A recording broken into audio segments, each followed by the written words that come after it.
ഇറാനുമായുള്ള യുദ്ധത്തിൽ അമേരിക്കയ്ക്ക് ചുരുങ്ങിയത് 45 MQ-9 Reaper surveillance and strike ഡ്രോണുകൾ നഷ്ടമായതായി റിപ്പോർട്ടുകൾ വരുന്നു.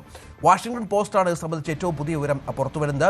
US സൈന്യത്തിന്റെ കൈവശമുള്ള MQ-9 ഫ്ലീറ്റിന്റെ 4/1 ഇത് വരുമെന്നും ഇതുവഴി അമേരിക്കയ്ക്ക് ഏതാണ്ട് $130 കോടി, ഇന്ത്യൻ രൂപ എടുത്താൽ ഏതാണ്ട് 13,000-നടുത്ത് കോടി രൂപ നഷ്ടമുണ്ടായി എന്നാണ് വാഷിംഗ്ടൺ പോസ്റ്റിന്റെ റിപ്പോർട്ട് ഇപ്പോൾ പുറത്തുവിടുന്നത്.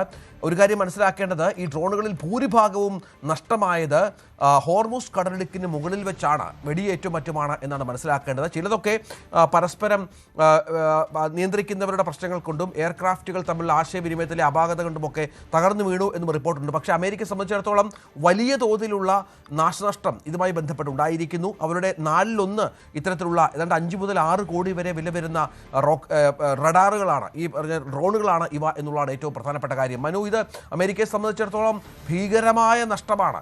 ആയുധങ്ങളുമായി ബന്ധപ്പെട്ട് ഈ യുദ്ധത്തിൽ നിന്ന് പിന്മാറാനൊക്കെ അവരെ പ്രേരിപ്പിച്ച ഘടകങ്ങളിലൊന്നും ഇത് തന്നെയാണ് എന്നാണ് മനസ്സിലാക്കേണ്ടത്. ഇപ്പോൾ ഇത്തരം ഡ്രോണുകൾ നഷ്ടപ്പെടുക എന്ന് പറയുമ്പോൾ ചെറിയ കാര്യമല്ല.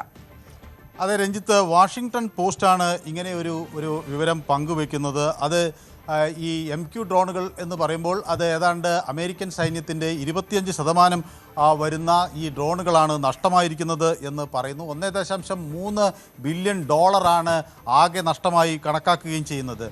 മാത്രവുമല്ല, ഇത് ഇന്ത്യ പോലും ഇത്തരം ഡ്രോണുകൾ അമേരിക്കയിൽ നിന്ന് ഇറക്കുമതി ചെയ്യണം എന്നതിനെ സംബന്ധിച്ചൊക്കെ ഒരു നിലപാടുണ്ടായിരുന്നു.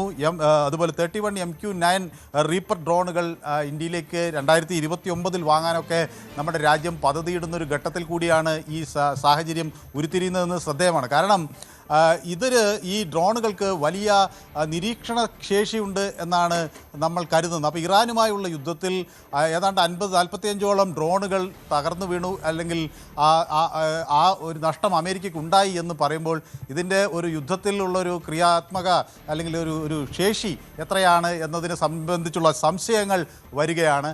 സ്വാഭാവികമായും അമേരിക്കയ്ക്ക് വലിയ ഈ ആയുധങ്ങളുടെ കാര്യത്തിൽ വലിയ ഒരു നഷ്ടം, ആയുധങ്ങളുടെ ഒരു കുറവ് സംഭവിക്കുന്നുവെന്ന് ഒരു വശത്ത് പറയുമ്പോഴും മറുവശത്ത് ഇതുപോലെ അമേരിക്കയുടെ വലിയ സൈനിക ശക്തി വിളിച്ചോതുന്ന ഇത്തരം ഉപകരണങ്ങളുടെ ഒരു കഴിവ് കുറവ് കൂടിയാണോ ഇത് പ്രതിഫലിക്കുന്നത് എന്ന ഒരു ചോദ്യം ഉയരുന്നു.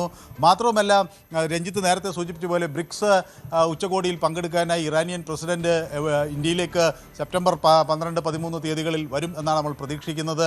ഇന്ത്യക്ക് ഇറാനുമായി ഒരു പോർട്ട്, അവിടുത്തെ ഇന്ത്യ ഒരു ഫ്ലാഗ്ഷിപ്പ് പ്രോജക്റ്റ് പോർട്ടുമായി, ചബാബർ പോർട്ടുമായി ബന്ധപ്പെട്ട് ഇന്ത്യക്കുണ്ട്. നോൺ ഡോളർ ആയിട്ടുള്ള ഒരു എക്കോണമി, ഡോളറിൽ നിന്ന് മുക്തമായി മറ്റ് പ്രാദേശിക കറൻസിയുമായി വെച്ചുകൊണ്ടൊക്കെയുള്ള ഒരു എക്കോണമി രൂപീകരിക്കുന്നതിനെക്കുറിച്ച് ബ്രിക്സ് രാജ്യങ്ങൾ ചർച്ച ചെയ്യുന്നു. അടുത്ത തവണ ഇത് ചൈനയിലാണ് ഈ ബ്രിക്സ് ഇതിൻ്റെ പ്രസിഡൻസി വരാനിരിക്കുന്നത്. 11 അംഗരാജ്യങ്ങളുണ്ട്. ഇപ്പോൾ സ്വാഭാവികമായും ഇനി ഉള്ള ഒരു ലോകക്രമത്തിൽ ഇങ്ങനെ ഒരു നഷ്ടം അമേരിക്കയ്ക്ക് ഉണ്ടായി എന്ന് പറയുമ്പോൾ അത് ഏത് തരത്തിൽ ആണ് ഇത് പ്രതികരിക്കുക എന്നതിനെ സംബന്ധിച്ചുള്ള സംശയങ്ങൾ, ആഗോള വിപണി എങ്ങനെ പ്രതികരിക്കും എന്നതിനെ സംബന്ധിച്ചൊക്കെയുള്ള സംശയങ്ങളാണ് അത് ഉരുത്തിരിയുന്നത്. രഞ്ജിത്ത്, തീർച്ചയായും അതാണ് പ്രധാനപ്പെട്ട സാഹചര്യം. ഏതായാലും ആഗോളതലത്തിൽ യുദ്ധവുമായി ബന്ധപ്പെട്ട് വലിയ നാശനഷ്ടങ്ങൾ ഉണ്ടായ ഒരു രാജ്യമായി തന്നെ അമേരിക്ക മാറുന്ന ഒരു പശ്ചാത്തലം ഒരുങ്ങുകയാണ്. ചില്ലറ നഷ്ടമല്ല, ചില്ലറ എതിർപ്പല്ല ട്രംപിന് ഇത്തരം കാര്യങ്ങൾ പുറത്തു വരുമ്പോൾ അമേരിക്കയിൽ നിന്നുണ്ടാകുന്നത് എന്നതും പ്രധാനപ്പെട്ട ഒന്നാണ്. കൂടുതൽ വാർത്തകൾക്ക് News 18 കേരളം യൂട്യൂബ് ചാനൽ സബ്സ്ക്രൈബ് ചെയ്യുക.